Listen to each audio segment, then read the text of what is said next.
barnaamijka ogaalka dunida. يا نفس إن لم تظفري لا تجزعي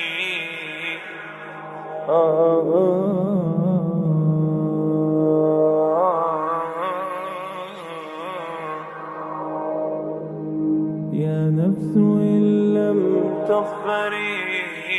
لا تجزعي وإلى allaha sareeya kitaab agtiisa ah ayuu ku qoray oo yaala carshiga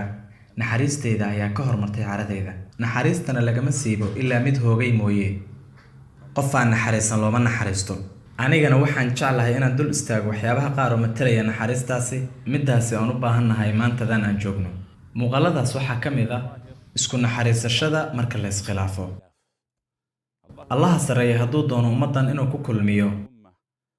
hal kelimo oo kaliya diinta faracyadeeda iyo qaybaheeda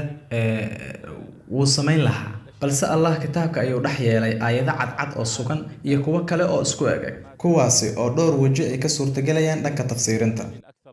saxaabadu waxay isku khilaafeen furuucda diinta waxay isku khilaafeen fahamka waaqica waxay isku khilaafeen waxyaabaha mudan sida loo kala hormarinayo waxaa arrimahaas ka dhashay madaaristii tafsiirka kuwii fiqiga kuwii usuulka dadkuna dhinac ilaa dhinac way noolaayeen sideen khilaafkaas uga yeelaynaa aalad naxariis ikhtilaaf kala duwan u dhigma falgal khayraada falgal samo iyo wanaag ka taliya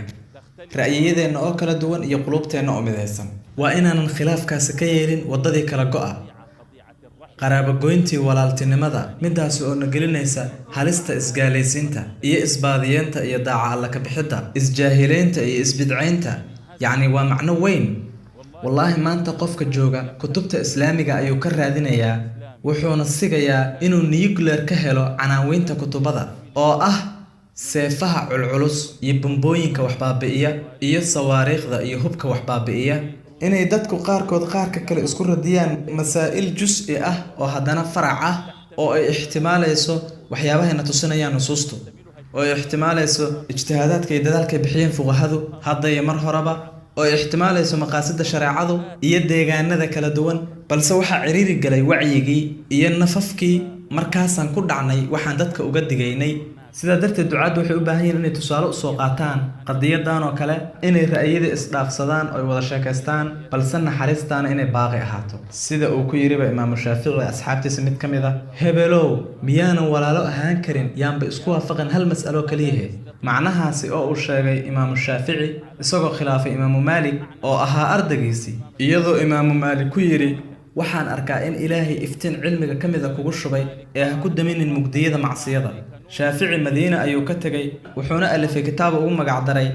khilaafkii ka dhexeeyay maalig iyo shaafici sidaa oo ay tahana naxariistani ayuu tilmaamayay isagoo aad u jecel imaamu maalik wuxuu dhahayay haddii la sheego imaamu maalik waa imaamkii najd maalig waa xujadii alle ee dadkiisa lagama helayo samada hoosteeda wax ka saxiixsan kitaabka imaamu maalik haddaysan ahaan lahayn imaamu maalik iyo ibnu cuyeyna cilmigu xijaas uu ka dhammaan lahaa sidaa oo kale imaamu axmed wuxuu khilaafay sheekhiisa shaaficina baqdaad ayuu ka tegay masar ayuu tegay ardaygiisana wuxuu ka yidhi baqdaad waan ka soo tegay ugamana soo tegin qof ka xalaal miirasho badan ka cilmi badan ka aqoon badan axmed ibnu xambal kadibna wuxuu yidhi waxay leeyihiin axmed baad booqanaysaa isna wuu soo booqanayaa waxaan idhi sharaftu kama suushaba gurigiisa hadduu soo booqdo waa fadli uu leeyahay aan booqdo waa fadli labada fadliba labada xaaladba imaamu axmed wuxuu sheekhiisa ka yidhi wallaahi 30 sano habeenna ma baryin ilaa waan u ducaynayay imaamu shaafici wuxuu yidhi wiilkiisa cabdulaahi aabbo waan ku arkaa mar kasta waad u ducaysaa aaba macaanow yuu yahay shaaficigaan aad u ducaynayso wuxuu yidhi wiilkaygiiyo shaafici wuxuu dunida u yahay sida qorraxdii dadkana wuxuu u yahay sida caafimaadkii bal haddaba fiiri labadaasi beddel ma leeyihiin ama wax kale ibnu mubaarak ayaa maqlay nin wax ka sheegaya abu xaniifa wuxuu arkay khilaaf u dhexeeya abu xaniifa iyo nin kale markaasuu ku yidhi war midkaagan buurta hirtinayow si uu u dhaawaco madaxaada u nax ee ha u nixin buurta kaasi waa macno wanaagsan oo la rabo inuu xaadir ku ahaado dhaqanka ducaadda waxaan ku soo gabagabeynayaa qadiyad kale in naxariistani lagu tilmaamay nabiga sallallahu calayhi wasallam waa naxariis caalamkoo dhan u ahaatay ereyga caalamiin waxay koobaysaa mu'minka waxay koobaysaa gaalka waxay koobaysaa xayawaanka aan hadlin iyo geedaha kuwa aan dhaqaaqina afkala waxaan ka ogaanaynaa dadka qudbeeyay a'immadaba oo dadka u qudbeeya jimco weliba lacnadooyin midba lacnad ku xigta ayay dirayaan kuwa diinta ku khilaafsan ma ahan sababta cadownimadooda ama sababka qooqooda ama sababka dulmigooda balse waa sababta isku khilaafidda diinta waxaan ognahay in habaarka qof aan muslim ahayn uu yahay sababta sida allahba sheegay taasi waa sababta caasintooda iyo xadgudubka ay sameeyeen sidaa oo kale waxaan leenahay ilaahu ummadan tusi wadada toosan oo lagu sharfayo dadka ku adeecsan waxa habboon inaan dhahno oo lagu hanuuniyo ehelka macsida maxaa yeelay qofka hanuunka ugu yeeraya muslimka agtiisa waa ka horumarsan yahay inaan dhahno oo la duleeyo ahlu macsiyada taasi waa adabka iyo dhaqanka ducada taasoo ah qayb ka mid ah fariinta naxariista oo u sidno dadka kale sidoo kale kelimada ugu dambaysa waxyaabaha ka muuqato naxariista deegaanka waxaan aaminsanahay mid ka mid ah dhibaatooyinka maanta caalamka galbeed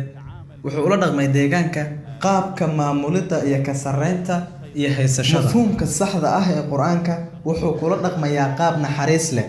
deegaanka dadka in loo saqiro inay uga shaqaystaan waxyaabaha khayrku uga soo noqonayo iyo inay barako ka helaan dadka deegaanka degan sidaa darteed naxariistu xitaa xayawaanka haddii aad xayawaanka gowracaysaan si wanaagsan u gowraca midkiin haddii uu wax gowracayo midida ha afaysto xayawaanku gowracayana ha ugu raaco sidaa darteed lama ogola naxariis la-aan in lagula dhaqmo xayawaanka mid baa mar hore igu yeeray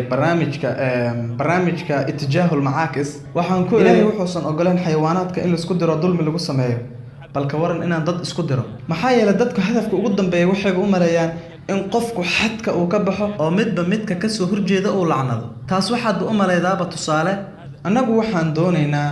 in laysku naxariisto lana wada hadlo la isna fahmo iyadoo ay jirto naxariistaasi iyo isku dhibrintaasi